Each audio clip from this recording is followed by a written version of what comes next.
My CEO stole my girlfriend and fired me, so I deleted the $50 million code he needs to survive. He didn't just take my job, he took my girlfriend, my position, and my future, all in the same week. And then he smiled while security walked me out of the building. What my CEO didn't realize, the company's entire $50 million platform was built on code only I fully understood, and I still had access. Welcome back to the channel. This one isn't just about betrayal, it's about ego, power, and what happens when someone underestimates the quiet genius in the room. But before we dive in, where are you watching from right now? Drop your country and city in the comments. I love seeing how far this community reaches across the world. And if you enjoy intense workplace drama, shocking twists, and stories where karma hits hard, make sure you subscribe, like this video, and turn on notifications so you never miss a new upload. Trust me, this CEO made the most expensive mistake of his career. They say loyalty is the most expensive currency in business, but my CEO, Julian, preferred to deal in theft. I spent 3 years building Project Aegis, a cybersecurity software worth $50 million. I missed birthdays, anniversaries, and sleep to make Julian a billionaire. My girlfriend, Sarah, always complained about my long hours. She said she felt neglected. I thought I was working for our future. I didn't realize she was already building one with my boss. When Julian called me to a private dinner to discuss my promotion, I walked in with a ring in my pocket. I walked out with nothing. Except, of course, the one thing they forgot I still owned, the source code. Julian and Sarah are sitting at a corner table, drinking the vintage champagne I bought for the promotion celebration. "Sit down, David," Julian said, not even looking up from Sarah's hand. "We're making some changes. The board loves Aegis, but they think the face of the company needs to be more dynamic. You're being let go, effective immediately." Sarah didn't even look guilty. She just sipped her wine. "Don't be bitter, David. Julian can give me the life you were too busy to provide." Focus. The cold exit and the digital eviction. David reveals that the software isn't just a product, it's a living system that requires his specific handshake. I didn't yell. I didn't throw the ring. I just took a seat, pulled out my phone, and ordered a glass of water. "You're right, Julian," I said, tapping away on my screen. "Aegis is the future, but there's a small detail in my contract you might have missed. I didn't just write the code, I encrypted it using a biometric heartbeat protocol. If I don't check in every 24 hours, the system assumes a hostile takeover and wipes the cloud servers." Julian's smirk faltered. "What are you talking about? We own that IP." "You own the rights to the name, Julian, but I own the keys. And since I'm no longer an employee, I have no reason to check in tomorrow morning. At 8 a.m., when you're supposed to demo the software to the Saudi investors, they're going to see a blank screen and a system purged message. The $50 million silence focus, the aftermath. The CEO's desperate begging, the girlfriend's immediate regret, and the final acquisition, 8:05 a.m. My phone started screaming, 40 missed calls from Julian, 10 texts from Sarah. "Sarah, David, please, Julian is losing everything. We can talk about this." "Julian, I'll give you 10% of the company. Just send the override code." I ignored them all. I went to the gym. I had a long, slow breakfast. By noon, the news hit. Tech giant TechVault faces total system collapse after CEO scandal. I met them one last time at the office lobby. Julian looked like he hadn't slept in a decade. Sarah was standing 3 feet away from him, already looking for her next dynamic exit. "Give me the code, David," Julian begged. "I'll pay you double your salary." "I don't want a salary, Julian," I said, handing him a legal folder. "I want the company. I've spent the last 4 hours talking to the board. They're firing you for gross negligence and moral turpitude. I'm the new CEO. You're the one who's redundant now."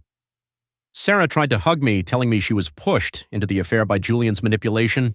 I just handed her the ring box I'd carried to dinner. She opened it, expecting a diamond. It was empty. "I gave the diamond to the janitor on my way in," I told her. "He actually works for what he has." Julian lost his firm, Sarah lost her meal ticket, and I realized that the best way to handle a betrayal isn't to fight for the past, it's to delete it and start fresh. The code is running perfectly now, and for the first time in years, the system is clean. The restaurant was quiet, save for the clinking of silver and Sarah's soft, rehearsed laughter. Julian was leaning back, looking at me like I was a bug he'd finally decided to squash. He thought he'd won. He had the girl, he had the $50 million software, and he'd just saved the company a salary. I didn't stand up. I didn't cause a scene. I reached into my pocket, but I didn't pull out the engagement ring. I pulled out my phone. "You know, Julian," I said, my thumb hovering over a custom app icon. "Aegis isn't just a pile of files. It's a decentralized ledger. It's built on a dead man switch protocol. I designed it that way to protect the company from hackers. If the lead architect, that's me, is removed from the server's active list without a manual 30-day handover, the encryption keys rotate into a black hole. Julian's face went from smug to suspicious. Nice try, David. We have a team of 50 developers. They'll crack your little switch by morning. Those 50 developers didn't write the kernel, Julian. I did, in my spare time, while Sarah was busy neglecting me for your penthouse. I tapped the screen 3 times. Access revoked, architect disconnected, flashed in red. What did you just do? Sarah asked, her voice finally losing its edge. I just started a countdown, I said, checking my watch. In exactly 12 hours, the Saudi investment group is going to log in for their final audit. They're going to find a 404 system not found error. You didn't just fire me, Julian. You fired the only person who can keep your billion-dollar valuation from turning into a pile of worthless zeros. I stood up and placed the dinner bill on the table. Since you're the dynamic CEO now, I'm sure you won't mind covering the check. Oh, and Sarah? Tell Julian about the hidden backup drive in the guest house. Just kidding, there isn't one. I walked out of the restaurant, and for the first time in 3 years, I turned my phone on Do Not Disturb. I knew it was about to start glowing red. 8 a.m. The boardroom at Tech Vault was a tomb.